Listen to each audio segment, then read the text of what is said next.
just calm down a little, please? Geena Davis. Oh, we'll never make the flight. We'll have to sail a raft to Fiji like Thor Heyerdahl. Randy Quaid. We need a cab! One loud freaking cab! Jason Robards. So easy getting in. No way out. In a major metropolitan comedy. Quick Change. Was that our plane? No. If it were our plane, it'd be crashing. God, I hate this town. Hello, and welcome back to Almost Cult Classics, the podcast. My name is Joe Ramone, and I'm joined by my friend and co-host Ryan Lancello. Howdy, folks. Talking about a movie that Ryan was adamant that we do, 1990s Quick Change, starring Bill Murray, Geena Davis, Randy Quaid, Jason Robards, is it? Yeah, and many more character actors. Directed by Bill Murray and Howard Franklin. As you saw in the last episode, the only film Bill Murray has directed. Technically, he co-directed this, but yeah, it's the only time he stepped in behind the camera in that way. I think as a producer, too. I think it's the only time he produced a movie. He had a lot of hats on this one. Yeah. And I think that's probably why it's the only movie he's directed. So why were you very adamant that we do this movie? Well, one reason is, I just like the movie. And, we'll get into why. I think it's great. But it's just so funny to me because probably around, I don't know, what was his resurgence? Probably started with Rushmore. Was that like 99, 2000? Can't quite remember, but Rushmore, Lost in Translation. Bill Murray started to become this iconic, Bill Murray. You'd see him on the stupid shirts, his little, whatever. And it's so funny with all the Bill Murray dick sucking out there. He directed a good movie, and I feel like no one ever talks about it. So it just aggravated me where I'm like, the guy's done something here. Like, let's acknowledge it. And plus, like I said, it's a fucking great movie. I love this movie. Yeah, I have your relationship with this movie that you've had with other movies we talked about, and that it used to play. Remember, like Encore movie channels? I don't know if they're a thing anymore. Sure, I remember. But this was one of those movies that was always on there, and I would catch parts of it. I had never seen it all the way through, so I watched it a couple nights ago for the first time all the way through. And yeah, like there was the last 30 minutes of this movie, I had no idea where it was going. I have no recollection of seeing it. Mm-hmm. And yeah, I enjoyed it as well. Couple things like I have nitpicky about it, but it is a really, it's a really great movie because it's just like one of those New York movies that like happen in real time. It's all like one night. And not only that, there are some events behind and after this movie that kind of lead to some of my favorite films that I think happen as a result of this, which we'll get to. But yeah, I enjoyed it. It is a flop. Critically, it's not a flop, but financially, it doesn't do too well. What are the numbers? I believe it was $15 million on a $17 million budget, but opens at number 7 for the box office. And here's what it's up against. Die Hard 2 is number 1. Ghost on its first weekend is number 2. Days of Thunder is number 3. The Jungle Book re-release is number 4. And here's a movie I feel like we might get to at some point. That's number 5, The Adventures of Ford Fairlane. Oh, that beat Quick Change? Oh, Guige. And then the Dice Man. Number 6, before Quick Change, is Dick Tracy. Wow. Well, some heavy hitters in there with the exception of Ford Fairlane. That beat Quick Change? That beat Quick Change by close to $2 million. It beat it by. I'm over here now. That's shocking to me. We could get the Ford Fairlane. I've never seen it. I feel like that's a good one. I've never seen it. That's a good one to get to. I think I sent you a Bill Murray interview where he was talking about it, and he was like saying that like it's the one film this summer that doesn't have like guns and explosions in it. And looking at this, like you have Die Hard 2 and Dick Tracy, like comes up. It might have just been like bad timing, like as a summer blockbuster type thing. Perhaps. I have a feeling they probably didn't market this very well either. No, so I've seen a poster of it where it's Bill Murray as the clown. Great poster. That's on the DVD, that poster sucks. It really is shit, and that clown poster's great. It's great. It's really good. And I get why they probably didn't want to go that route. Like he's really not the clown for very much in the film, but even this, I'm looking at it. It's like kind of like a pastiche of I don't even know. Like they got like some guy directing. This is terrible. This is really bad. You can't get this on Blu-ray either. I don't believe. I picked up the DVD because I like to buy physical media when we talk about these. Mm-hmm. You should always do that, folks. But no special features. Very bare bones DVD release. Nothing on it. Nothing. Which is a shame because it is an interesting movie and there's a lot to talk about. Mm-hmm. I think one place to start is Jay Cronley, who, the movie's based on his book, Quick Change. And apparently he had, it was like 3 consecutive years, 88, 89, and 90, 3 adaptations of his novels. The first one, Funny Farm, with Chevy Chase, which is directed by George Roy Hill. Love Funny Farm. I liked it. As I was telling you a few minutes ago, I got a little too tipsy when I was watching it. So the last 20 minutes or so, I'm not too, but I liked it. And George Roy Hill, I mean, he's done The Sting, Butch Cassidy, Sundance Kid, Slapshot. He did an adaptation of Slaughterhouse-5. I see the one. I know it exists. I didn't know he did it though. It's kind of good. I mean, you read the book, right? I Yeah. love that How do you book. adapt that book though? Exactly, and he kind of pulls it off. It's Wow. not the worst. It's pretty good. Check it out. Yeah, it's worth a look. Someone's working on a Cat's Cradle adaptation right now. I As think. far as I know, it was God, what's his name? Was it Noah Hawley? He does like the Fargo show. He was talking about doing Cat's Cradle. I doubt it'll get made. That's a hard story to adapt. That's a tough one. Yeah. I mean, I part of me would like to see it, but I don't have any faith that they would pull it off. I don't either. So Funny Farm definitely worth a look. Funny Farm 2 becomes like a Christmas movie towards the end. It's weird. Does it? Yeah, they they're trying to sell the house, so they're like it's like a Christmas time Norman Rockwell style. Like they're pretending everything's rosy and the neighborhood's great. There's deers running across the snow. Yeah, it's interesting. So it's one thing about these 3 movies. I think Jay Cronley. I've never read his books. I'm tempted to. Maybe at least Quick Change I might check out. But he does a really good job of like a big cast of characters. You know what I mean? Like in Funny Farm, you got the whole town, all the little eccentric, townsfolks.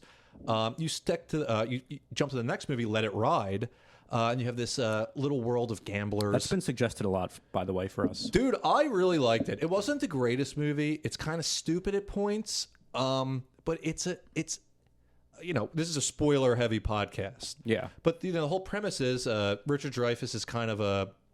What is he, cabbie, right? I've never seen the movie. Oh, you should check it out. Yeah. It's good. But he's a cabbie, and, they're at the track every other day or whatever, and he's making bets, and he just keeps winning, and he just keeps letting it ride.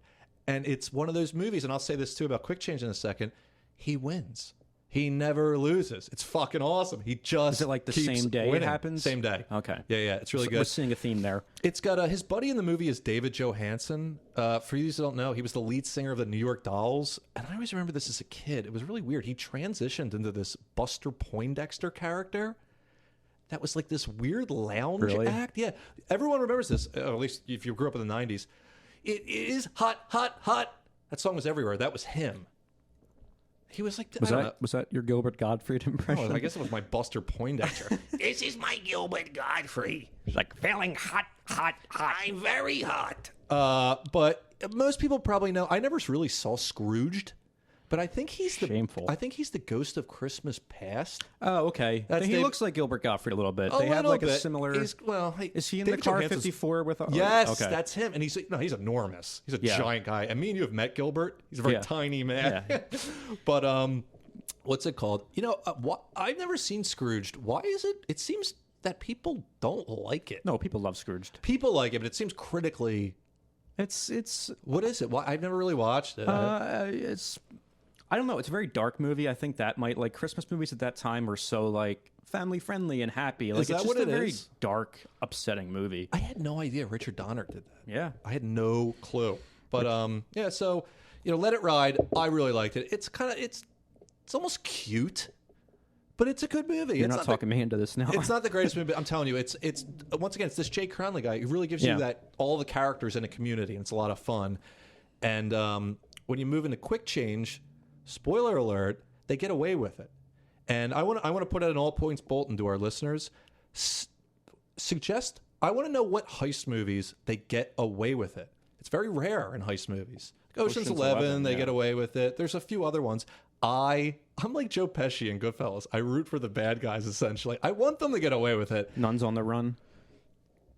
Yeah. Have you ever seen Nuns on the Run? I mentioned it to you the other I think day. maybe you did. Yeah. Real quick. I'm looking at Joe quizzically because It's what the fuck are you talking Eric about? Idle and Robbie Coltrane playing a very... Ooh, Robbie Coltrane, who's in Let It Ride. Yeah. Yeah. So they play a couple of British gangsters who get off with stealing some money, and they hide out as nuns. Oh, now I remember. It is pretty funny. It's a handmade. I talked to you about doing like maybe an episode on Handmade Films, which was George Harrison's production company. Yes, a lot of really Will great and I, films. What's the other one? Mona Lisa, which you've Lisa. talked about in our first episode. Yeah, a lot of great weird little movies. Yeah. But yeah, that's. I get what you're saying. It's very rare if there's a heist movie where like the bad guys win, and it's good. It's nice. It's a good change of pace. Oh, and just a little side note: Let It Ride was directed by Joe Pytka, who also directed Space Jam. Oh, look at that. Yeah, weird little Is he wrinkle. directing the new one? I don't believe so. Okay. No, I don't think so. And I mentioned this to you when I was doing research on the movie. This is not the first adaptation of this book. No, and I was really pissed. I mean, I probably could have bought it. My normal look, I'm just gonna say I don't torrent movies. I just am a Luddite, and I try to resist any technology whatsoever because it just bores the hell out of me. But generally, you can find a lot of these movies on streaming sites and whatnot. It's I don't want to say a Canadian film. I think it is a French-Canadian film. It's set in Montreal for the most part, but it's got Jean-Paul Belmondo, most famously from Jean-Luc Godard's Breathless, who I talked about that a little while Keeps ago. coming back. Oh, old Belmondo. But it's called Hold Up, like you said, and it's based on Quick Change, and I just couldn't.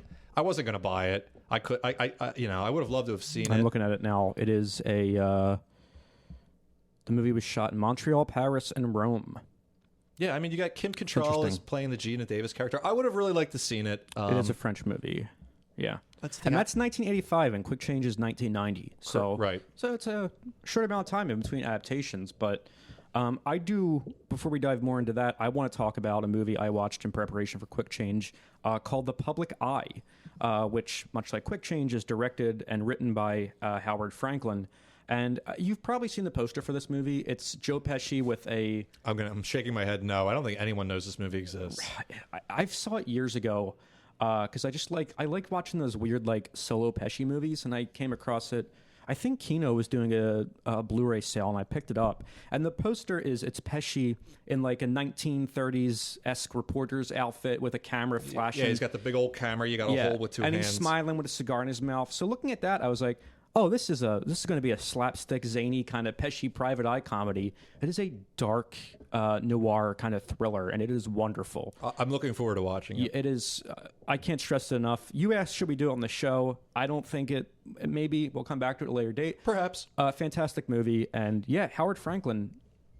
Name of the Rose we talked about too. Dude, I had no idea. I read Name of the Rose about 5 years ago, and I just never got around to watching the movie. But I was shocked that that's his first movie was Name of the Rose. You come out hitting hard. Yeah, I mean, I don't know. It's a fucking Umberto Eco book. I mean, it's very popular. You got Sean Connery and Christian Slater in there, and I've heard the movie is pretty good. I haven't. I like the movie. The book was tough. I'm not gonna lie. I would believe that. The book was dense. Isn't there a new one coming out with Turturro? New what? I think there's a new adaptation coming out as a Really? miniseries with John Turturro. I could see it. The whole thing with Name of the Rose, it's almost like I don't know if medieval's the right word to say it, but there are monks in an abbey, and it's almost like a murder mystery kind of. Very early proto detective story with Sean Connery as this kind of monk detective, like kind of deduce who murdered who. I think Ron Perlman He plays like the Watson monk, like the assistant. He's kind of like the hunchback of he's deformed and blah blah blah. Who's the? There's like one who's an assistant though. Is it Christian Slater? Christian Slater is like his almost his ward. Okay, you know what I mean. That's what I'm thinking of. Then. Yeah. Yeah, and then lastly, before we kind of come off of this guy Howard Franklin, he also writes a movie I really like called The Man Who Knew Too Little, which is with Bill Murray in '97. And the base, have you ever seen it? Yeah, once. It didn't leave a huge impression on me. The plot is that Bill Murray is like becomes a spy, but he thinks it's like one of those like adventure games where like it's someone bought him a birthday present. It's like a murder mystery kind of thing. Sure. But in reality, they think he's the spy, which there was a movie that came out a couple years ago called Game Night that everyone thought was and said was great, which is the same plot. It's like a bunch of like suburban people think that it's a game night thing, but in reality, they're falling into an actual crime. So I like movies like that. I like movies that like the main character doesn't realize what he's in is real. And then 2011, he does that movie, The Big Year, which I've seen once. but just remember being like, what is this? It's that movie with Steve Martin, Was Jack it the Black, Bird movie? the bird watching I movie. didn't see it. And it was People just like it, I think. I just remember it being like, Yeah, I mean, with the talent involved, you would expect it would be like a little bit better, but I think that was a book adaptation too. is it? I think it was a book. Yeah, Okay. when I worked in the bookstore, I'm pretty sure it was in there. And yeah, I mean, he worked with Bill Murray a ton. Larger Than Life, another one he did with Bill Murray. I didn't watch that, but that's another one that's not that well received. I saw that movie at the McDade Mall. There you go. For those, McDade Mall was Peter Jackson used that to film Lovely Bones in. Did you know that? I did. I remember when that happened. Yeah. Never saw it. Quick McDade Mall story. McDade Mall was a one-floor mall Really in, low rent. in suburban Philadelphia area, and really low rent, like crap stores. It had a United Artists two-screen theater. Screener in there, Yeah. which was like really odd. But when I was a kid, I went to see the Rugrats movie there with my grandmother, and we got lost and couldn't find our seats. I don't know how that happened. I don't know either. It was because the theater was so small. But we went out to get concessions, and my grandma, she could not remember where we had gotten the seats, so we just wandered around. They had to come with a flashlight and help us. It was great. But I actually have some good memories in that theater. yeah, it was one of those theaters. It was like really small and intimate, and like you don't see movie theaters like that anymore. Yeah. You don't see movie theaters anymore either, apparently. That's a good point.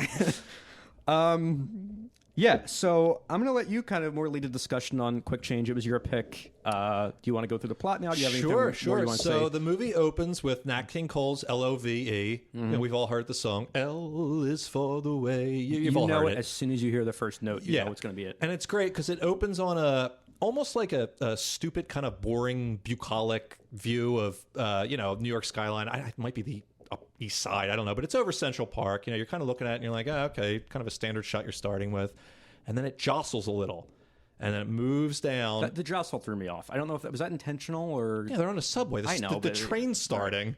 it was very daunting because, like you said, you expect it like, hey, look at this New York skyline opening to a movie credits, and then all of a sudden, Yeah, I loved it. It was great. So it kind of pans down, through the subway riders. You realize you're looking at an ad on the subway, and it moves in, and we see our hero Grimm dressed as a clown, holding balloons. He's got the whole get up on, and the train gets to its destination. And one thing with him is he's a city planner, and he's just disgusted with New York. He's fed up with it. And anyone who's ever been there, I don't know. I personally have a love-hate relationship with it. last time I think we were both there together. We went up about a year and a half ago for the roast of Kevin Brennan. Shout out to Kevin Brennan. That was a great time. We had an amazing night. It was a Manhattan night, man. We had a good time. But I would not live in New York unless I had a lot of money, because I just can't imagine dealing with it. Yeah. It's especially now. It's turning into Taxi Driver New York again, which almost makes me want to move up there. Well, there's some really great shots, like 90s New York in this opening. It's so good. And you know what? That's one thing, too, it was making me think. Like, you do get that 1990s New York. And not only that, I'm looking at the movie and I'm like, it's shot on film. Well, yeah. I can't tell you how much I fucking hate watching digitally. I don't like it. You got money behind you, can shoot on film. It's obviously extremely expensive. I understand digital is pretty close, but I can tell. I'm sorry. Of course you can. And I'll never, ever stop preferring film. It'll never happen. You'll never convince me. I'm sorry. We actually record the podcast on audio cassettes. Yeah. And But so there he's struggling to get off the subway. No one's letting him off. He's fighting, and you get like, that's right off the bat. He's aggravated with the city. So then you got him. He's walking to the bank, and he runs up. And he looks at his watch, and he can see the security guard starting to close the door. And he's like, "Oh shit!" He gets in there, and who do we see? Bob Elliott. Bob Elliott, the father of Chris Elliott. Did you remember this when you suggested the movie time? It dawned on me. Yeah, I was thinking, I was like, "Is Bob Elliott the security guard?" And obviously, it's almost like we do a weird 6 degrees of when we pick these movies. We did Cabin Boy last, was our movie. Obviously, Chris Elliott, son of Bob Elliott. Stars in that movie, but Bob Elliott also appears in Cabin Boy, so it's a fun tie into this episode. I think it's made me being a big movie guy is almost improved my memory in a weird way, because you start to develop a web, and this connects to that, and that connects to this, and this connected to that, and like you said, the 6 degrees thing. It's almost like the universe will push up, like, oh, were you talking about that? Here's Bob Elliott. Like, Yeah. I swear to God, I did not I intend think to do that's that. It's like the simulation's breaking. It's just like A little bit, They're yeah. throwing every time you think of something, it comes up and something else. It's You can weird. tap into the universe, babe. I have no doubt. So anyway, he gets in there and he goes, bank's closing, come back tomorrow. And he's like, I got 3 minutes. He shoves his big clown shoe in the door, puts the gun in his face, and he goes, well, I guess we're not closed yet. So he goes in there and he goes, I got a lot of quotes written down here. There's a lot of great lines to me. He's just kind of like, what the hell kind of clown are you? The crying on the inside kind, I guess. Bill Murray, I like Bill Murray. Sometimes his dryness is a little too much. I think it's pitch perfect in this movie, the way he does it. I really liked him in this opening scene as like this like pissed off kind of clown. He almost becomes like typical Bill Murray after the fact, which for me I like this like fed up, disgusted, like angry New Yorker who's kind of like a dick. And then like after that he just kind of becomes like wacky, goofy, like I'm Bill Murray who talks my way out of situations and scenarios, and it's I don't totally agree with you, but I get what you're saying. there's a couple scenes when we get to them that I think it's really like Bill Murray's like he's toned up in terms of like what he's like, doing that typical character of like, and I like Bill Murray. The whole like him being revered nowadays is an odd thing because it just, you look at other people in that generation and they're not nearly as revered as he is. And it's interesting that he's become this kind of iconic figure. Well, I think people realize he has range, and honestly, they realized about 20 years too late. Bill Murray was in The Razor's Edge. Great performance. Yeah. He's a good actor. He played fucking Hunter Thompson in Where the Buffalo Roam. Great performance. Shitty movie, but great performance. The man always had range, and that's what pisses me off. It's like I'm saying, it's like you're gonna fucking blow this guy and act like he's some icon. He directed a movie. Yeah. Talk about this. More people should see this movie. I think so. I don't get it. Why is there a pretzel on the cover? I I'm just don't realizing know. that now. That's so weird choice. It's a really shitty cover. It's awful. So anyway, he goes in there and he's obviously dressed as a clown in classic New York fashion. No one gives a fuck, and he's like, "This is a stick up." No one's paying attention to him. And the security guard goes, "No, it's a stick up." No one's paying attention. It's very blasé in New York. You ignore everything. Mm-hmm. Funny enough, as a weird little aside, I think it was the idea of shitty New York. I was watching Midnight Cowboy again. You ever see Midnight Cowboy? A long time ago. Phenomenal. But it's one of my favorite shots in movie history is when Joe Buck first gets to New York and he's kind of just wandering around. And, he's from Texas and he's wandering around New York. And if you've ever been on a New York sidewalk, you mind your own fucking business, keep moving. Mm-hmm. And there's a guy in a suit laying face down on the sidewalk and he's looking at him like no one's going to say anything. Like, he's dressed in his cowboy outfit. It's one of my favorite shots in cinema history. It says so much with saying so little. But there's a lot. This reminded me a little bit of After Hours. There's like similar, it's got that vibe for same sure. night, all weird characters. And Yeah. everything's going wrong. So finally, eventually, Bill Murray, his character is Grim. He fires a couple shots off to get everyone's attention. Now they know it's for real. Yeah, and in the bank is a man who's wildly panicking. That's Randy Quaid. He's got a beard on. You kind of see where this is going once you meet him. He's in on the job, as is Geena Davis, who's also in disguise and in the bank. Right, and I love clever heists. I think that's like that's kind of the draw with heist movies. It's like, how are they going to do it? So, they're all, Geena Davis and him are kind of in disguise, and he gets everyone in the vault, and he grabs the manager and he says, it's time to make a phone call. So they call the cops. Cops show up, and the crowd starts to form. You know what I mean? Yeah. News people come in. The one shot I liked is when the food cart guys are like rushing in and fighting each other to get a good position. It's good shit.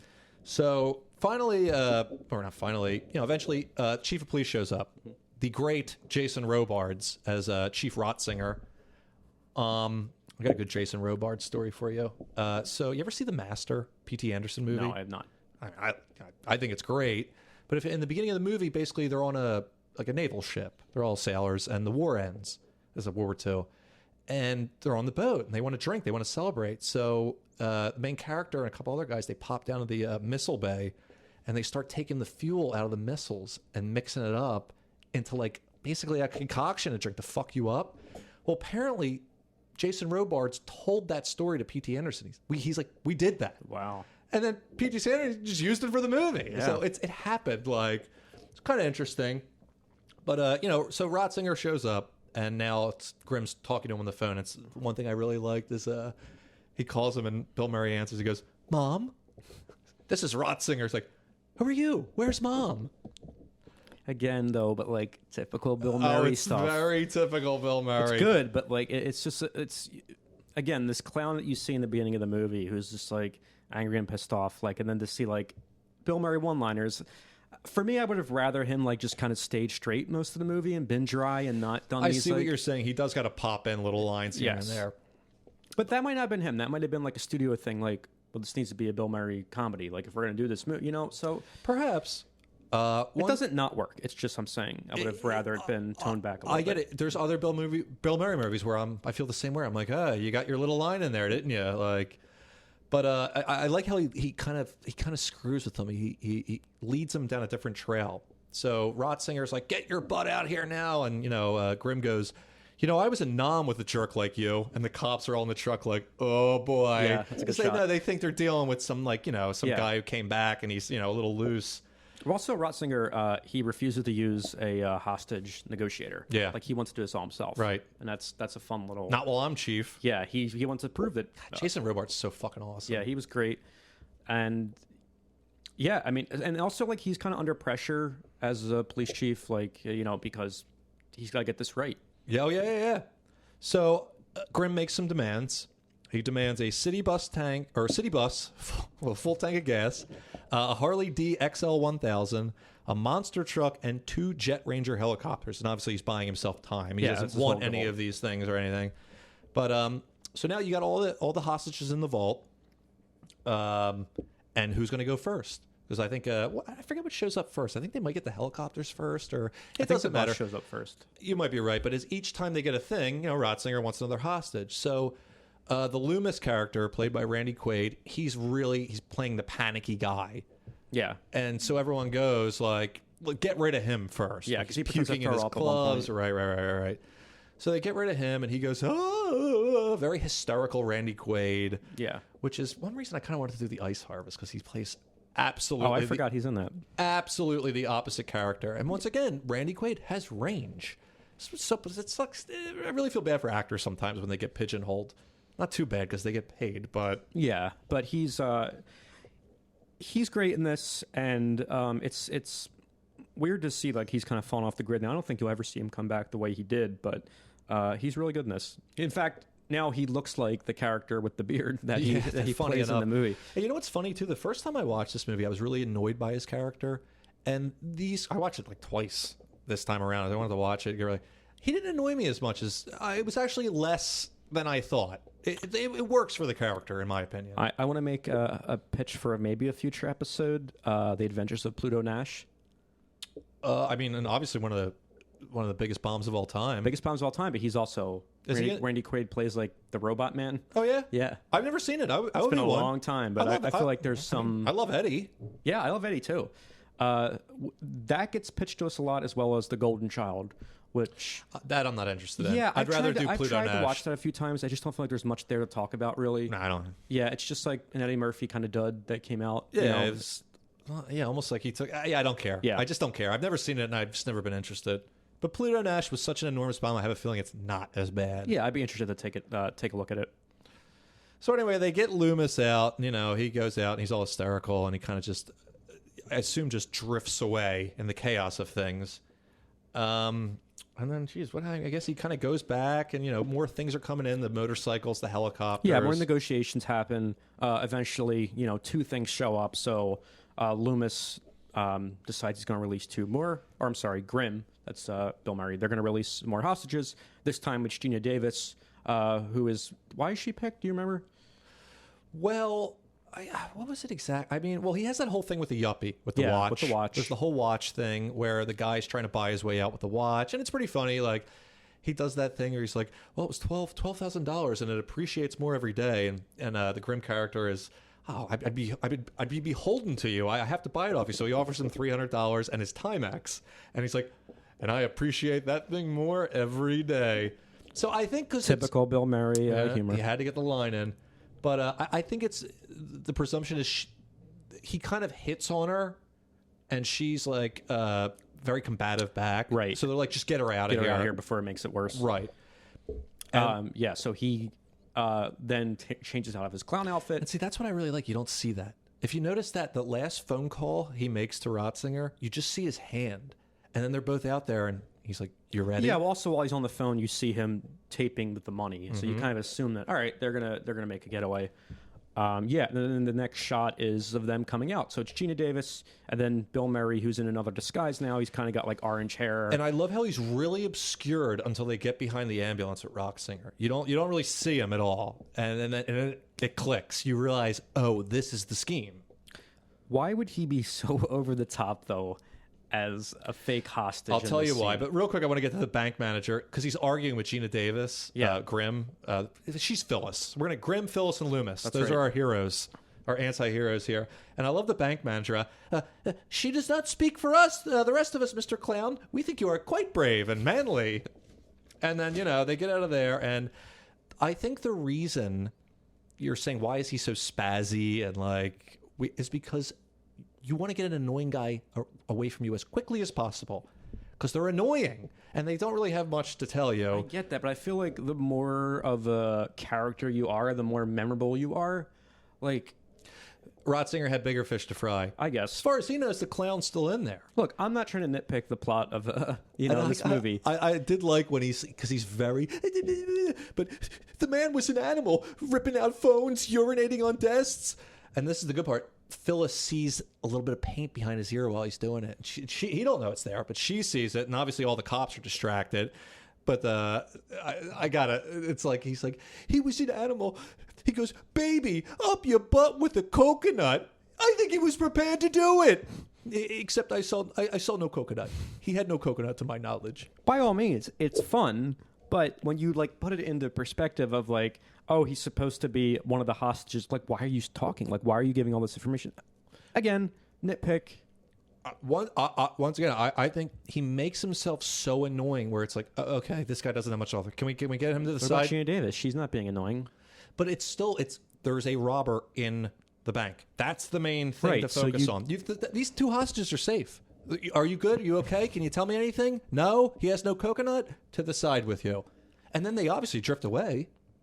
Yeah, they do. They make it on their own because the next time we see them, it's Grimm calling from a payphone at the side of the road.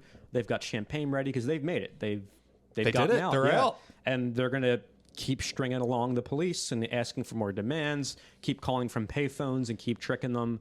But see, this is what I like. There's little things in this movie. And he's on the phone with them, and he's like, I'll call you back. And he gets off, and then he's going to call him again. He's calling, I need this, blah, blah, blah, blah, blah. And he's about to hang up, and Loomis is in the car waiting, and he's, got his hands on the wheel, just resting, and he slips. Honk. Yeah, he honks the horn. Ratzinger. What was that? Yeah, he picks it up. And What was what? Bill Murray Grimm tries to pull, brush it off, but he knows. He's like, God damn it. yeah, so now for the first time in his plan, there's been kind of a road bump that now their time is precious. Now they need to make things go quick. He tells him, he says, I could have called him from anywhere in the world tonight. They would have waited forever. Yeah. And it's funny, too, because I was watching and I'm thinking, well, he's a clown. They often carry horns. The noses often honk. And the cops bring it up later because Ratzinger, I love this character because he's smart. And the one cool thing is, him and Grimm are almost on the same page. Yeah, they're fed up with New York. They're kind of Well, not only that, they're very on the they are thinking the same thing. They're both there. It's weird. It's very well done. Well, and we'll get to it, but towards the end when they help each other out without it's a great kind of. And one thing I want to hit on here, this might be one of my. You asked me a couple weeks ago if I have a top 10, and I don't. This might be one of my favorite movies in a weird way. Okay. One, because they get away with it. Two, I think the editing is so on point. I think it's a tight movie. There's very little wasted time. It keeps moving. No, I will They give you get to that. that heist so quick. Yeah. and it really builds fast. Yeah, I mean, in fact, I wrote it down too because the credits roll at an hour and 25 minutes, great. which is like for a comedy film that's pretty under. That's and not a minute is wasted. The story continually moves forward. There's really beyond a few points where him and Grim and Phyllis are kind of talking about the relationship. The movie moves, man. Yeah, and it's got one of my favorite scores. As far as I know, it's by Randy Edelman, even though the credits say additional music by Howard Shore. I saw Howard Shore pop up. Yeah. I don't know where that comes in.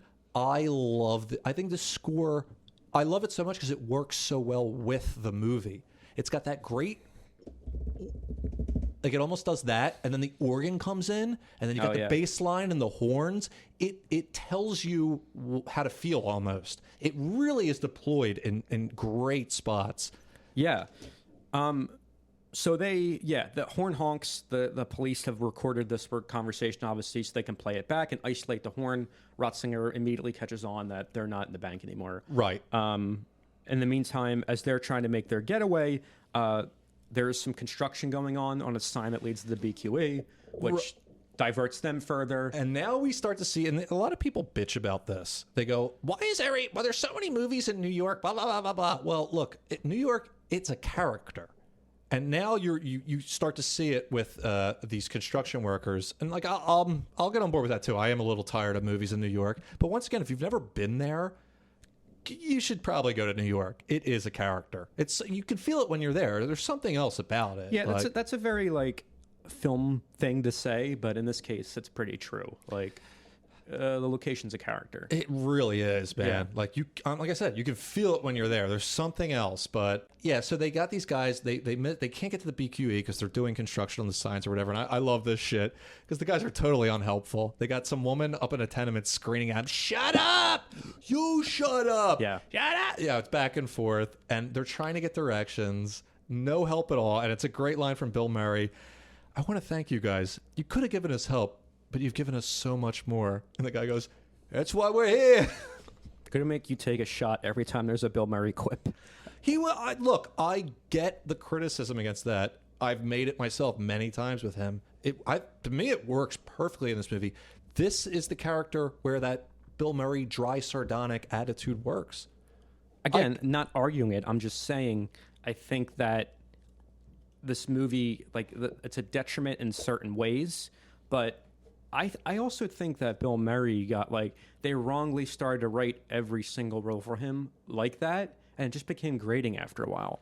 Same thing with Robin Williams. They talked about this. I agree. And Robin Williams would like Fisher King. There's certain movies where that manic style really works, and then there are others where it's like you're just beating the dead horse at this point. And with Bill Murray, I mean, Scrooged, this Groundhog Day. There's a few Ghostbusters. But then for every one of those, there's a few. It's just all right. It gets tired. I'm an asshole. Yeah. But I'm not going to raise my voice. But then he does I'm stuff so tired of you. I think after this, and maybe not immediately, but Ed Wood comes out. So he always was consistently trying to mix up his career. And look, if I was an actor, I would take all these jobs. But I would try to play fucking Bunny Breckenridge and Ed Wood, like you said, or I would do Razor's Edge. I still can't believe it. I would really recommend that movie and the book, quite frankly. But yeah, it's a he's had a really, I think the only he's so relevant still because he did that. He pursued other things. He went different directions. He picked weird artsy films. He picked kids movies like Osmosis Jones. We all kind of identify with him and like him because he played a part of all these different generations and us growing up, and future generations saw him in movies. And well, I think this is part of the problem I have with celebrity worship. Is where we project ourselves onto these people. So it's that's me. I'm that dry guy. I am above it. And that's you gotta step back and be these are actors. These are characters. You are you. They are. It's not real. Yeah. Everyone falls victim to it. You know what I mean? It is what it is. It's just media. But yeah, I mean, and Bill Murray is one that I'm happy to get behind because it's if you're going to worship a celebrity, no, don't. Just don't. But don't. Bill Murray is... Look, here's the other thing, too. You're never going to meet these people. You don't know them. I know Bill Murray. Well, here's the thing. Me and you were talking about this before we started the show. I love Alec Baldwin as an actor. he's a piece of shit as a person. He's an awful human. I love Alec Baldwin in movies. So, it's okay. It's all right. You don't need to like these people because, in a weird way, they're not people. Well, they're not people, George. Just kidding. Our listeners will love that. 'Cause I Oh, always yeah, I'm compare you. sure. Well, and Bill Murray too. In fact, I think there was a documentary that came out a couple of years ago, on people's interactions with him. You don't hear him being a complete asshole. It's just because that's who he is. It's Sure. If he's short with you or dry, that's Bill Murray. And you hear good things about him. You hear he's always a nice guy. It seems to be. I've heard one story. I think it might be he comes around Philadelphia a little bit because I believe his son married a Philadelphia resident. But I think it might have been Philadelphia. It might have been somewhere else. He was guest bartending. And Oh, yeah. You told me about that. no matter what someone ordered, he just gave them a shot of tequila. Well, we got off track there, didn't we? Yeah. So anyway, I love those two guys doing the signs. It's very funny. But eventually they have to drive on. Yeah. And this is another thing, too. There's a lot of really good... I love the editing in this movie because there's a part coming up where, Ratzinger's he's caught on. Yeah, He realizes... Yeah. And he goes...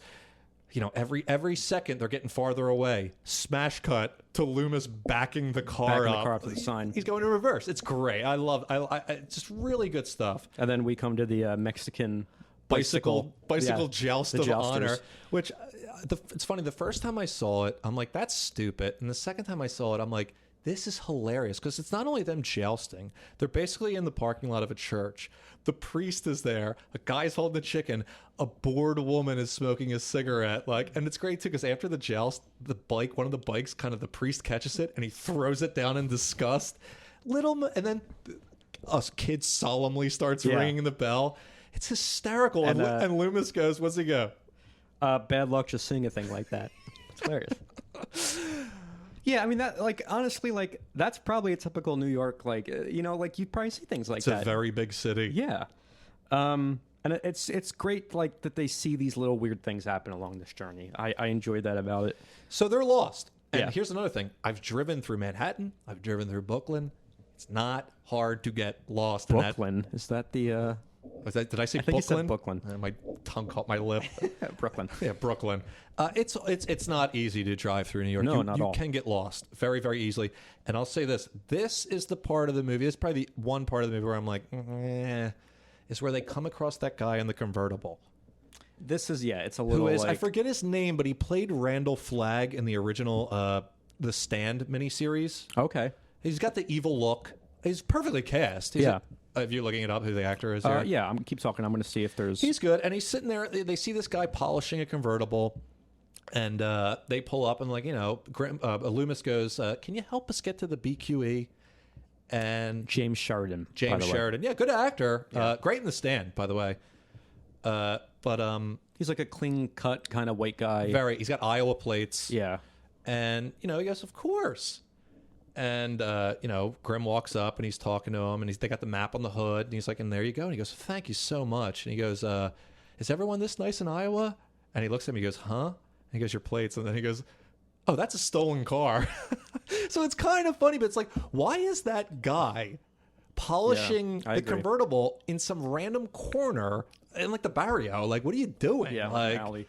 Yeah, it's a weird choice. I get that it, and I wonder if that's something in the novel. But I mean, essentially, they have to lose the car. I think that's. Well, no, they don't lose the car; they lose their luggage. They lose their luggage. He sticks them up. Yeah. And there's a really good shot where it's very close up on the money's exposed under Grimm's shirt. and you think he's going to be. He's like, "Wow, what a haul!" And the camera pulls back, and he's counting $4 out of his wallet. Because they're wearing the money under their clothes. It's hard to say when there's two directors who did what, but I think Bill Murray's in the movie, so it's Harold Franklin probably carried a lion's share of that, I imagine. It's a very well shot movie. Well, also these two have worked together before, and they went to work. They had a good relationship. Yeah, and, there's probably a repertoire you there. You can tell there's some chemistry.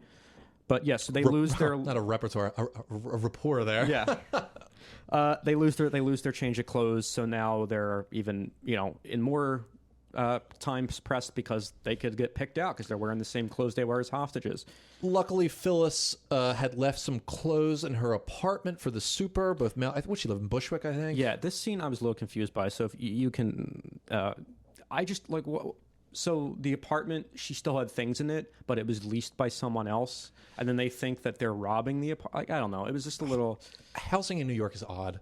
Yeah, There's subletting and there's subletting, and there's, probably there was just shit left over. The super didn't get it out. Okay. The new tenants were coming in. So anyway, they're in there. They go in the apartment. While they get there, or before they get there, Loomis goes, Phyllis, where do I park? She goes, just park in front of the hydrant. And he's like, what? And she's like, I'll pay the fine, because their bodies are covered in money. They've just stolen $1 million from a bank.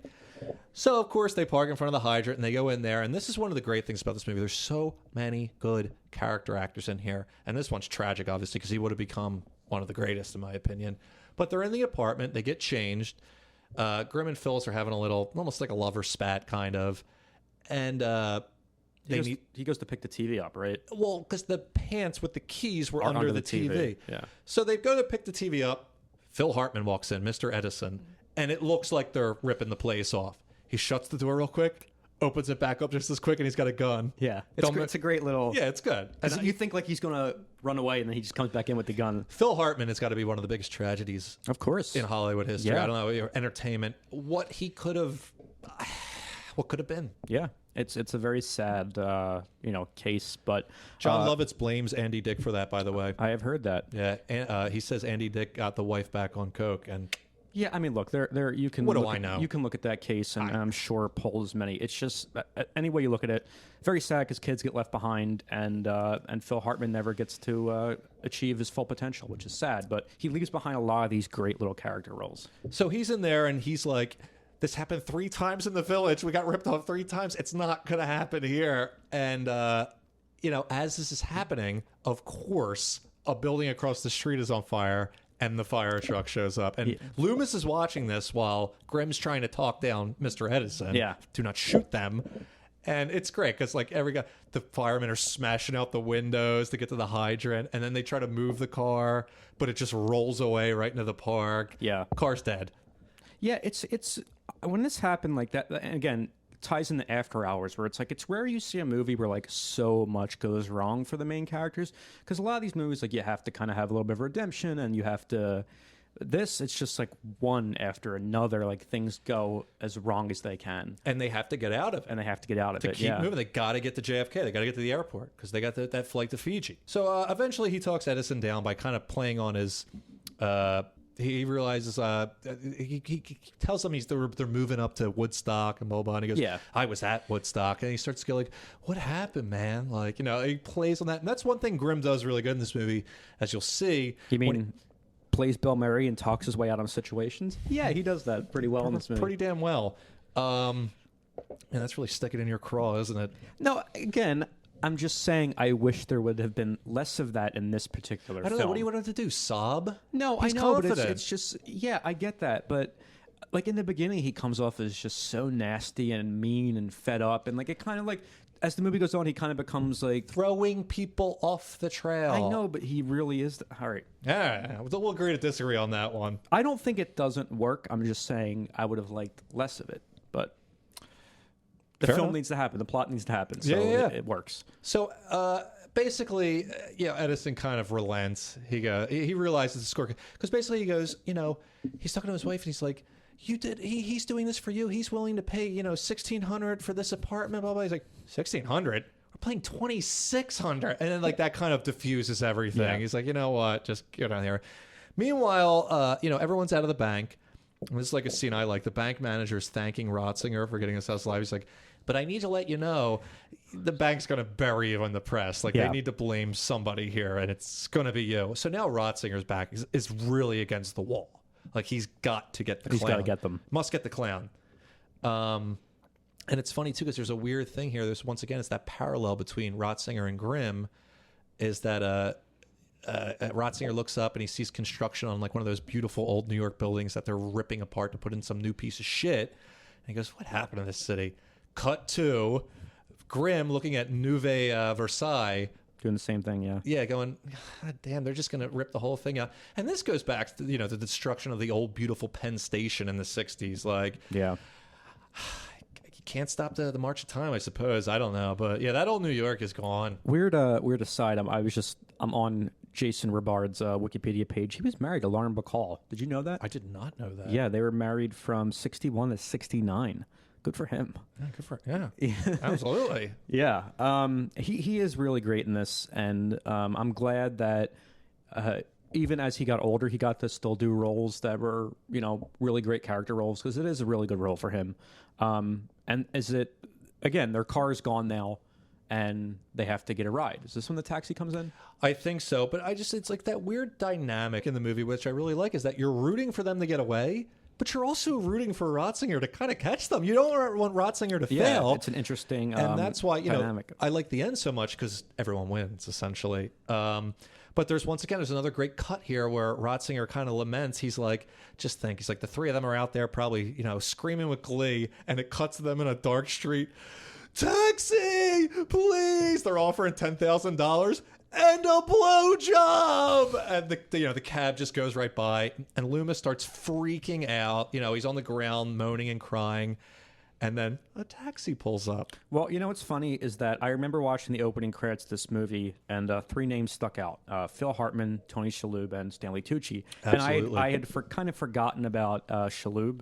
And as soon as the taxi pulled up, I said, "Oh well, I know exactly who's going to play the taxi cab driver." Because that's what so many of his early film roles were this. Yes. And it's so fun to see him in his career now, where he's kind of become this, I think, for that Mrs. Maisel show, which I haven't seen, but I'm told he's great. It's great. Yeah. And I'm one to shit on anything new. I think that show's great. And Monk, just to see that he kind of got out of that stereotype of playing like the confused ethnic, foreigner. Ethnic man, which has to be gibberish, right? Yeah, I believe so. And Men in Black, he kind of plays that type character, and so many of his early film roles are and he's not even like that ethnic looking, to a certain extent. No more than me or you. Yeah, exactly. He just looks like an Italian guy, you would think. Yeah. And yeah, he is wonderful. So funny in this. Yeah. It might be the funniest role in the movie. It's great. And not only that, we'll get to it in a minute. I might name my kid what he says later in the movie. But they get in the car, and they go, airport. And he goes, I'm giving Joe. He just gives him a thumbs up, turns around, no words. And he's driving. And, Grim and Phyllis are in the back talking, and Loomis is just kind of looking at him. And at one point, he's like, huh? Because he asked it twice, basically the same thing. And they can kind of deduce, he's asking, where are you going? He's asked it now a second time. They're like, airport. Yeah, he gives him that thumbs up again, you know what I mean? And then he's not getting it. So Grim pulls out the ticket. Yeah. Friend, JFK, airport, airplane. And go, and then, he's just kind of looking at Loomis in the passenger seat, not paying attention to the road. Loomis looks up, he's like, that light's red. It's a red light. He just drives right through. Yeah, He's like, he can't tell colors. So yeah, Loomis is like, we have to get out. Jumps out of the cab. He's freaking. Well, not only that, he sees two little old ladies getting out of a cab. So he's like, there's a cab. Yeah. And he leaps in panic out of the car and crashes into it. Runs straight into a newsstand, splits his forehead open. And at that point, the owners of the newsstand call police, or I think the convenience store next door, or something like that. Yeah, the Korean guy at the convenience store calls him. And, cut back to Ratzinger, is that his name? Cut back to Ratzinger, he had been looking for any calls for missing, because by now they've realized that the first three hostages are missing, so they've deduced that it's them. It's them. So they're looking for two men and a woman, and he calls that have come in about that, and there's a couple that don't, but then they get this call that, male and female passenger, another male jumped out of a moving taxi cab. And they're like, well, who would do that? And someone that's on the run, trying to. He's panic. It's panic. Yeah. And that's why I like Ratzinger's character so much, because he's smart. Yeah, he's really smart. He gets it real quick. He can figure out a situation, and be like, that's them, and he's right. It's them. And so they send some squad cars, and he goes over too. And there's a great little scene here. This happens twice in the movie. I didn't mention it earlier. But when Grim he's still dressed as the clown, he takes the bank manager out to make a phone call. He holds his hand. And then here, Ratzinger with his lieutenant is like, let's go. We got to go get that. I did notice that. And he holds his hand. I didn't notice the first one. I noticed the second one because it's weird. It's very jarring. The lieutenant is looking around like, I hope no one sees him holding my hand. That's funny you said that. I didn't write it down, but I did remember. That sticks out in my memory. So funny. I love subtle shit like that, man. It's so good. That's one. That's a subtle pull for sure. So anyway, eventually they get Loomis on his feet. He's very dazed. He can barely walk. He's all fucked up. and the cops are kind of, you can see them coming. So they're like, oh, we gotta get off the street real quick. Meanwhile, he doesn't have a name. Tony Shalhoub's cabbie character, so funny. He comes back, he sees the cops, and he immediately gets out of the car and starts crawling on the ground. Drops to his knees. With his hands out to be called. Yeah. Like, they're like, what? And he's grabbing for the handcuffs on the cop. Thanks to there for him. But so they just see a door, they pop in, and where are we? We are in a, I guess, a front for a mob operation. Well, mob warehouse. And again, without seeing him, as soon as they walk into a mob operation, I say, I know who's going to pop up in this scene. And it was Stanley Tucci, which, quick aside before we get more into the plot of this, Big Night. I love Big Night. Great movie. I think this is how it must have came about. I would imagine that... You think they met on this? I think they met on this, and I've heard... Well, Big Night was, what, 90? It's like 96 or 95, around there. Right. Which is, for those who don't know, it's this movie Stanley Tucci directed about two immigrant brothers, Italian brothers, who run a restaurant. And it's a great It's a really independent fantastic film. movie. And Tony Shalhoub and Stanley Tucci play the brothers. And I know for a fact that Stanley Tucci said he wrote that movie because he wasn't getting the parts he wanted to get. He was getting these mob henchman-esque parts. And what's funny... Which he plays beautifully. I don't know if it's... I guess it's after this. In The Public Eye, he plays a similar part. Oh, I can't wait to watch that. He plays like a mob henchman. So you can see that he just didn't want to... He didn't want to play that all of his life. And Big Night is real. It's a beautiful film. Yeah. I really have to highly recommend that. Ian Holm, fantastic in it. Oh, he's so good in it. And whether we're going to come back to it or I'm going to do something on it, he does another movie called The Imposter, Stanley Tucci, which I have always loved, and I would love to revisit it. I mean, that's your call. I don't know if you want to... That would be one. Yeah, I would love to get into something that. because it's a throwback to the old style. It's a good film. And in my youth, I traveled around to a lot of conventions, and I met Stanley Tucci many years ago, maybe like 6 years ago. Can I jump in real quick? Yeah. Joe's got a giant, beautiful... I've never even seen it. I don't even know where you found this poster. This beautiful poster for The Imposters. It's got Tucci and Oliver Platt on it. And... Signed by Stanley Tucci, because he was appearing at a Comic-Con for, I think, it was like one of the Captain Americas had just come out. So he's in the first one. He was very popular for that. And I swear it was like a scene from Galaxy Quest where like all the people are walking up with like Captain America shields and all that. And here I walk up with a poster for a movie he directed called The Imposters that I don't think many people even really know about. And it's a shame because it's great. And you could tell he was so like, whoa. Like he had never expected to go to a Comic-Con and sign a poster for The Imposters. So it's a really cool piece. I love having it because it's a great movie. And Stanley Tucci is a great director. It's a really... I see it on Joe's wall. It's phenomenal looking. And it must have really... It must have been like... Well, you said, that's not... No one really knows about that movie. He must have been like... That's all that matters. If you can get...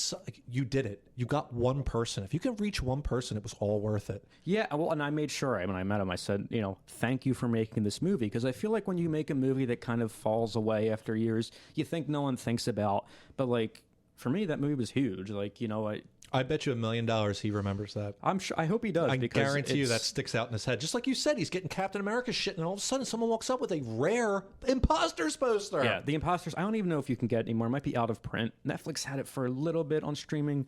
It's great. Look it up. I would love to. I think I should do both on it. I would love to do a video and then discuss it on the podcast. I'm happy with that because there's a lot to talk about. But continue. So now they've busted into this mob warehouse. They're counting money. They got stereos everywhere. It's a clearinghouse for the mob. A little front. And he snaps into action grim. We're here for the money. Because of what else would you be there for? Because they're not supposed to be there, obviously. Correct, yeah. And there's just this great back and forth where Skelton, the guy who's kind of in charge, is talking through Tucci, who's what was Johnny, Uncle Mike and Johnny, and they're both Skeltons in the same room. They're all right in the there. same room. And Tucci's really funny here. He's really good. He just plays it beautifully. And this is what I like about this movie. There's so many little coincidences, which it's about being quick-witted and fast on your feet. And that's what's good about Grimm, is they start talking about he's the new bagman. And it's all Mr. Lombino didn't say nothing about new bagman. And see, this is where that typical Bill Murray scene works. Like it has that. I'm not who I say I am. I'm just going to talk my way out of the situation. And he develops that little of a Guinea accent, yeah, a little bit. And yeah. it's again, like if this would have been the only scene, I would have been like, all right, this is nice. I just think that they kind of do it too much, but this scene, it really works. It's a lot of fun. Once again, it's that using what you've got. You've got Loomis with the big split on his head. So basically, Crazy Mario was the bagman they're used to. Right, and he hasn't shown up yet. And he goes, I'll unleash that Mario back on you again. He's like, he threw Earl here out of a car, referring to Loomis, because they're all using, fake names at the moment. I think he's even Chip. Because if you remember, too, I got to go back. When he first talks to Ratzinger on the phone in the bank, he's like, well, what do you want to be called? It's like, call me Chip. Yeah. And that comes back. Call me Skip. Yeah. And then Chip keeps coming back. So he's Chip.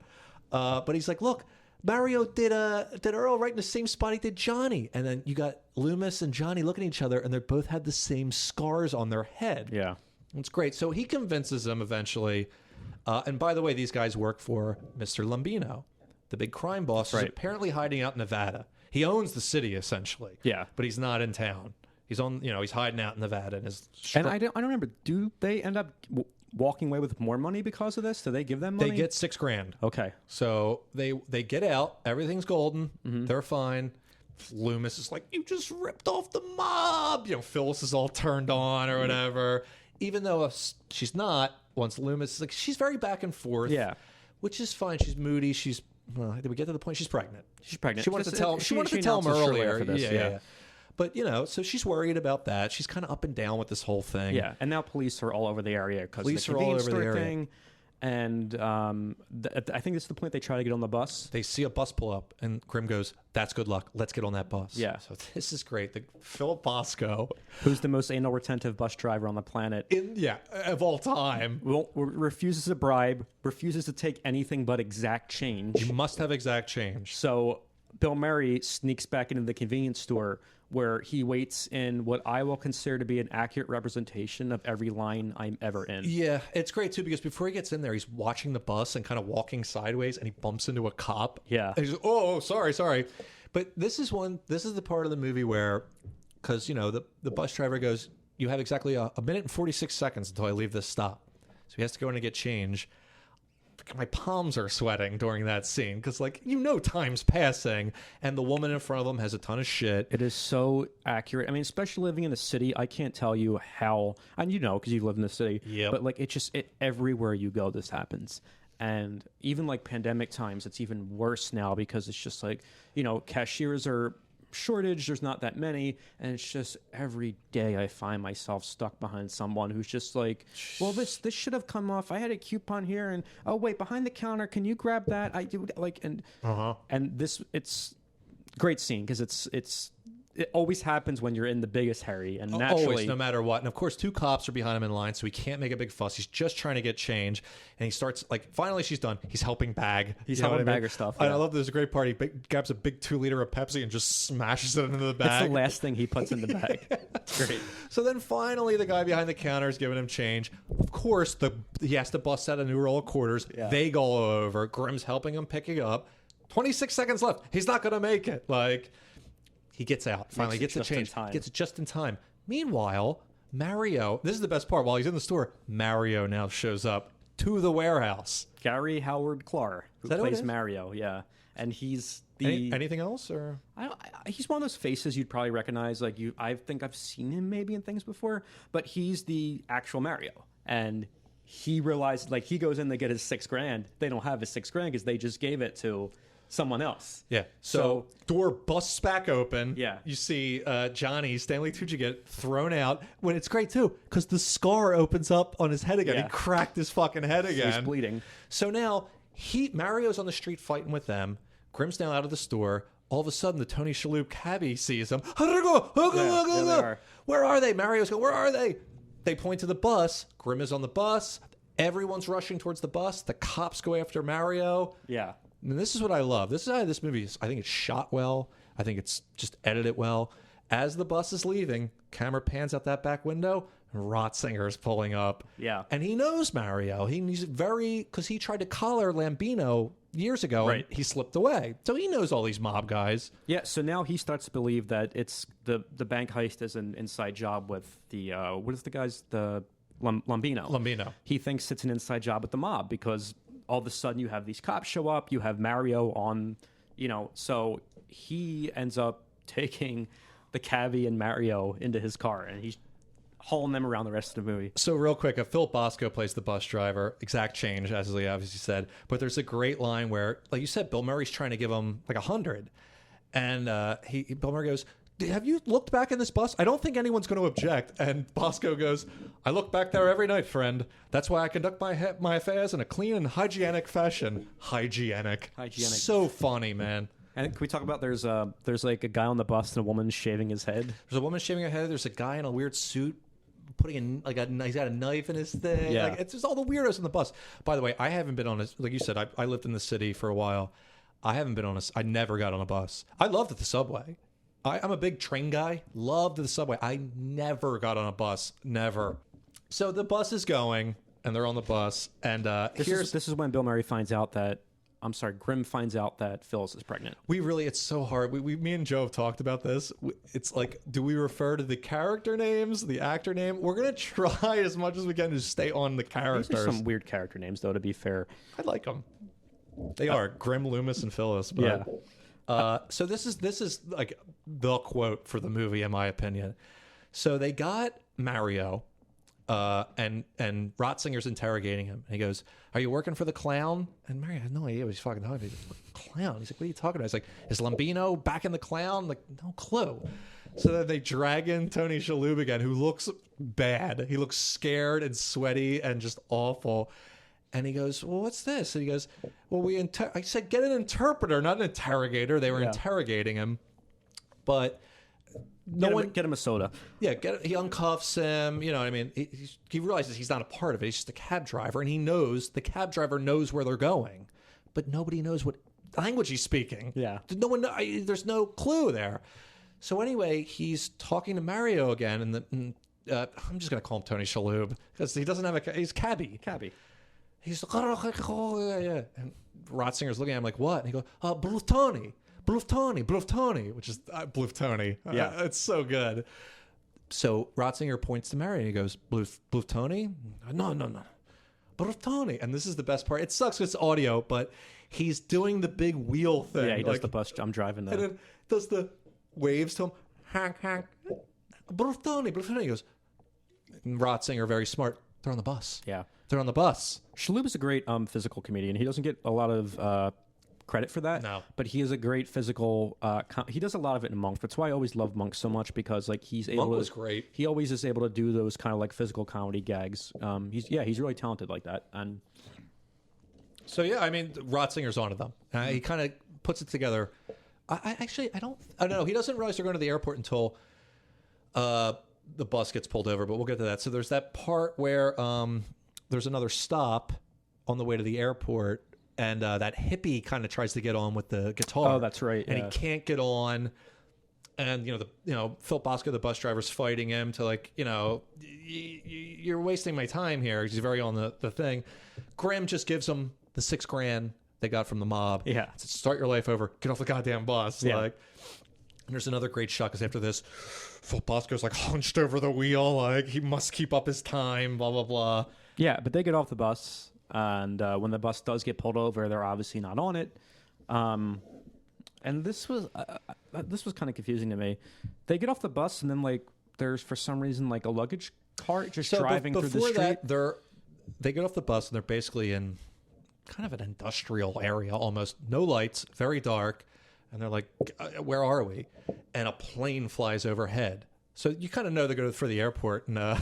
Loomis goes, "Was that our plane?" And Phyllis goes, "No, if it was our plane, it would be crashing." Oh, we should just talk about, she's having a lot of conflict with Grimm because she finds out he purchased plane tickets into the night. Like he purchased backup tickets. Initially, they were supposed to go to Fiji, which is in the Pacific. And Grimm, very smart, a lot of contingencies. So he had bought a backup plane to Martinique, which is in the Caribbean, but which upsets her just because like you said this plan was so sure. Why do you need a backup plan? But it's a good thing he does because they missed that first flight. Correct. So they end up at the airport. They're still in that weird area. Ferraris, yeah. Paris, los muertos. Loomis is like, what does that mean? And Phyllis goes, Grimm goes, I don't know. And she goes, yes, you do. And he's like, I don't say it means flowers for the dead. Yeah. Which is apparently is a Streetcar Named Desire reference. Oh, is it? Yeah, apparently. Like, God, what the fuck is his name in that movie? Brando. I think it's Kowalski. Okay. Stanley Kowalski. Yes, Stanley Kowalski. I don't know. It's been Been a very long time. very long time. Me and Joe used to be big Tennessee Williams fans. Oh yeah. We had a club. Hey, had a cat on a hot tin roof. Nothing wrong with that. Anyway, so he gets all freaked out by that. And I like to, because Phyllis is like, could the symbolism be any more on the nose? Like, she just says it. But eventually, they're all freaking out, and a light appears. And like you said, it's a baggage cart. And the only thing I can say is, Joe, is that I think, think about it, it's a big city. It's just kind of a depot for the airport. Okay. That's a bit away. And, if you look at our airport, there's areas. There's areas like that. There's plenty of areas like that. So they hitch a ride on the baggage claim cart. And, takes them to the airport. Good little thing is that, when they were on the bus, Grimm was talking about how Lumbino owns preschools, stores, and nightclubs. And you see a couple signs on this thing as, for rent, Lumbino real estate, which I thought was on the nose. You think he'd put a shell company there or something. You wouldn't just call it. It's like Corleone, like Nice real try, estate. Lao Shay. So eventually they finally get to the airport. The guy, Grimm tosses him, I think, $1,200. He gets him some skis, a duffel bag, and a wheelchair for Loomis. Yeah. Because he's injured still, and they need to make up for that. And they get in there, and basically Phyllis says, I'm not coming with you. I can't. And Grimm talks her. He's very brutal with her, but he goes, look, you have to, essentially. Which leads to that scene where he's like, meet me on the plane in 2 minutes. I'm going to because Loomis is freaking out. He's like, I got to get this money off me. Yeah, they have to split up because they're looking for 2 males and a female as well. Correct. So this will lead to a very funny scene in a minute, but it's that moment where he's very, brutal with her, and him and Loomis leave, and he goes, why didn't you tell her I love you? And he goes, God damn it, now you tell me. Yeah. Because it would, would have sold her, because she's not getting on the plane. She's not getting on. So now he's going to go get the boarding passes, and he, goes to the front of the line. And this is great, because now you get Russ Crane appears, the great Kurtwood Smith. Yeah, I didn't see where this was going, honestly. Bitches, get out. RoboCop. Anyway, Kurtwood Smith, most of you probably know him as the dad on that 70s show. But he's an awesome actor, and this is a great line. I love this. He goes to the front of the line, you just hear, hey, clown. And, Grimm turns around slowly, and it's Kurtwood Smith. And he's, don't cut in line, blah, blah. Get back in line. Yeah. So, just as he's not referring to him as the clown. He's just that's his thing for everyone. He calls them clowns. No one does this to Russ Crane or Mrs. Russ Crane. So anyway, eventually he just the guy at the counter just kind of takes him, gets him on the plane, gives him the plane, whatever. We're getting on the plane. And I thought that was it. I thought that was Kurtwood Smith's role. I thought it was just like a fun little line he had in there. That's why I like this movie so much.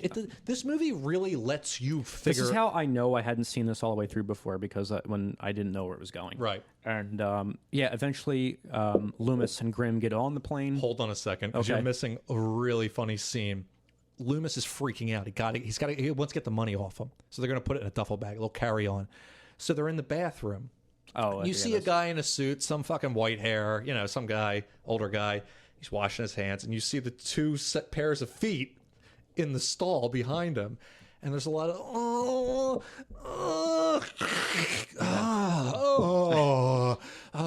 help me with my zipper. And the guy's just like, you people can keep this city.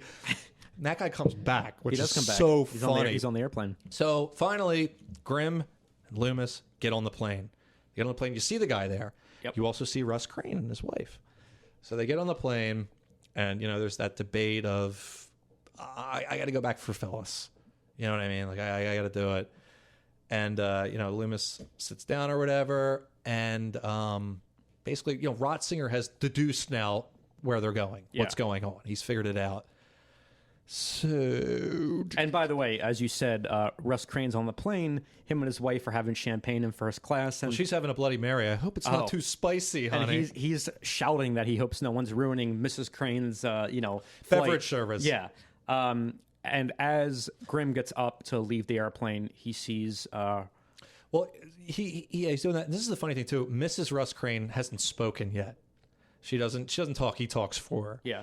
So basically, Grimm and Loomis are standing there and they're kind of talking to each other. And Loomis goes, "Oh no, look." And here comes Ratzinger. He's got his hand like on the gun. He's coming up the aisle. Coming right at Grimm. Oh, fuck. Well, Mr. Russ Crane turns around and grabs his wife because guess who? It's Lumbino. It's Lumbino. And he goes, sorry, babe, I got to do this. And I love how she hasn't said a word yet. And she goes, "You fucking Woim." So he's using her as a shield. And, immediately Ratzinger's like, "Lumbino." And he's like, "Hey, they know each other." Confirms his suspicion that it was a Lumbino job, the bank, right. He, of course, as far as he knows, full circle. It all comes full circle. So they're struggling over the gun. They're fighting. I think this is so funny. The guy in the bathroom from before, they're fighting over the gun, and like the gun is right in the guy's face, like as they're struggling, and he's like, finally gets away from him. He's like, "Oh, thank God!" And then he gets whacked in the head with that duffel bag. And, there's the whole big fight on the plane, blah, blah, blah. They fall over. The gun goes into a corner. Mr. Lumbino goes running for it. Bathroom door opens, hits him on the head. It's Phyllis. She's on the plane. It's a great little... And she looks up. She sees what's happening. She sees Ratzinger. She starts to put her hands up. And Grimm goes... He shakes his head and goes, "Phyllis, they just caught this guy." And she puts her hands down real quick. It's it's such a fun movie because like everything that sets up gets paid off, and I think I'm just like with modern film I'm so unaccustomed to seeing that happen. That's why like seeing Kurtwood Smith on the airplane like it throws you off because like you're so used to people having like these little lines and it never comes back to them, but like every little plot thread that gets set up gets finished in this movie, and it's so nice because you have the mob angle, the cab driver, like everyone kind of appears and gets their little arc, and it's great. So it's funny, they bring Mario and the cab driver to the airport to ID Lumbino, essentially. So they bring him out, and Mario goes like, "Yeah, that's the guy." And you find out Mario was stooping Angie. Mrs. Lumbino. Angel! Like, yeah, that's the other thing. "I was doing it with Mario." Very, very good stuff. Yeah. But I also love, too, how they all think the crime is solved. Meanwhile, Tony Shalhoub's freaking out in the back seat like, "No, it's not." Yeah. He's the only one that knows and no one can understand him. Yeah. So they've caught Lumbino. Thanks to Grimm's help. And Ratzinger walks up to him, and Grimm's putting the duffel bag full of money in the carry-on. Ratzinger pushes it up and goes, "Hold on a second, fella. What's your name? I want to give you a commendation." And who comes back? Dan Chapowski. Yeah. So he takes it down. SKI. And it's not until Ratzinger's... Well, yeah, it gets to that. I mean, so he commends him. He gives him an address. "Wish there was more like you." Don't say that. So he gets off the plane, and he walks out, and all of a sudden he's there with his lieutenant again, and all the press is there. And they're like, everyone's, "Chief, are you going to run for mayor? Like, you got Lumbino?" He's like, "Who the hell called these guys?" "I did." So it's like Ratzinger gets his win. Yep. And as he's getting in the car, this is like, I rewatched this. Like, I think it's so well edited and done. Just, he gets in the car and he goes, "Don't remember, we got to commend that Chapowski." And as he's saying that, like the music starts to build. Yeah. And he pops out of the car and he looks up. Bim, bim, Yeah. and the plane is flying away. At that point, he's like, "All right, well, I caught someone, and we're going to keep that a secret and let them get away." It's fun to speculate, because all he'd have to do is call the airport in Martinique and be like, "Arrest those motherfuckers." Yeah, like, I think at that point, though, he realizes, look what a big crime syndicate he took down, so why not just... they took down the top guy. Yeah. But it's great, his look. It's the immediate, full realization as the plane flies away. And then, you see our anti-heroes happily sitting on the plane relaxing as the big rotten apple flows away in the background. And credits roll at 1 hour and 25 minutes, which is ironically because we're at after that mark. I mean, almost at that mark now for our episode. I was going to say, this is probably our longest episode. Our longest episode on one of our shortest movies. So that says a lot about the caliber of this film. Yeah, look, if you're a Bill Murray fan and you haven't seen this, you're doing yourself a disservice because it's great. I can't say enough good things about this movie. I love it. I just love it. And I'm also going to recommend it and suggest you pick up the DVD. So maybe someone like Shout Factory puts out a Blu-ray. I did pick up that Cabin Boy Blu-ray I talked about at the end of our last episode, and that's Kino put that out. But Great company. Look, if I love companies that take these underappreciated 80s and 90s movies and basically like create new special features for them because they were never created to begin with. And they track down the people, they interview them. Like, no one was going to put out a special edition Cabin Boy Blu-ray. Right. And like, I would love to hear some behind-the-scenes stuff in this movie. I would love to hear a commentary with Bill Murray and Howard Franklin. Oh, they had a lot of problems because, I mean, if you're filming in New York, not only are you dealing with unions, honestly, you're dealing with the mob too, and a lot of other things. And he said there was a lot of problems making this movie. Apparently, one time some local gang came up and was like, "Hey, we'll give security to you," and they were like, "No," and they stole a bunch of shit. They stole their equipment. Yeah, I heard that. Yeah, and there's same thing too. We talked about this with Cabin Boy last time, where Bill Murray and Howard Franklin did not want to direct this originally, but they couldn't find Jonathan someone else. Demme was going to do it, Demme. who was a brilliant director. Yeah, and falls through, and they at that point they were too attached to it. Yeah, and we've talked about this as people who have written and directed things before. It's very hard to give up your investment in that story, especially if you've saw it all the way through and you're the creative force behind it. So for all it's worth, it's a well-directed, well-shot, well-edited movie. So It's unrightly forgotten. we talk about a lot of movies on this podcast of the writer, director, actor, or like people who have juggled different roles for film production. And this is one that it's really flawless in. It's really smooth. It's a quick, fast-paced, fun movie. And like you said, I wish more people knew about it. Hopefully they will after this. I hope you do. I mean, if you made it to our longest episode, but hey, first in the 2021, and maybe we'll keep doing these a little bit longer.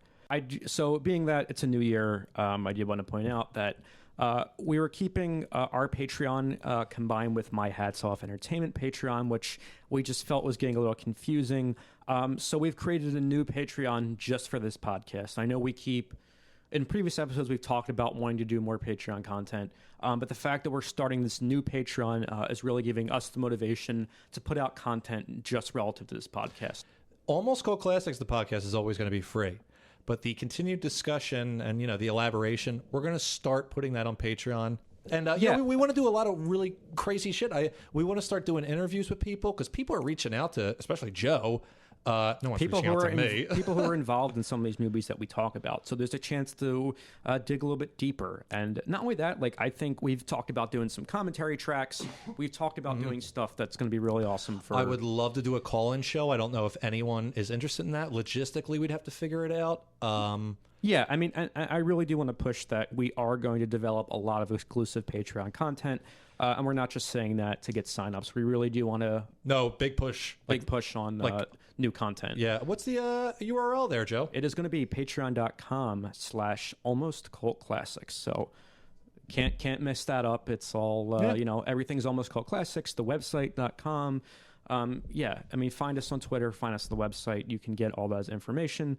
And we're going to definitely put out some new content for the new year. And thanks for staying with us. Thanks for, listening to the podcast as we begin this new chapter. Love our listeners. Love them too. Great people. Next time on the podcast, we are going to be talking about a film that has been requested before. We just kind of looked into some of our options, and we're going to talk about Cool World. Neither of us have seen it. That's what I like. We have not seen it. All I know, it's a little bit Roger Rabbit-esque in theme, but a little bit darker maybe. I'm looking forward to getting into Ralph Bashke. Yeah. I'm going to watch all the stuff. As Ryan usually does. And try to. Yeah, we look forward to talking about that next time on Almost Cult Classics. Again, almostcultclassics.com, patreon.com/almostcultclassics. Thanks for listening, and we'll see you next time. Indeed.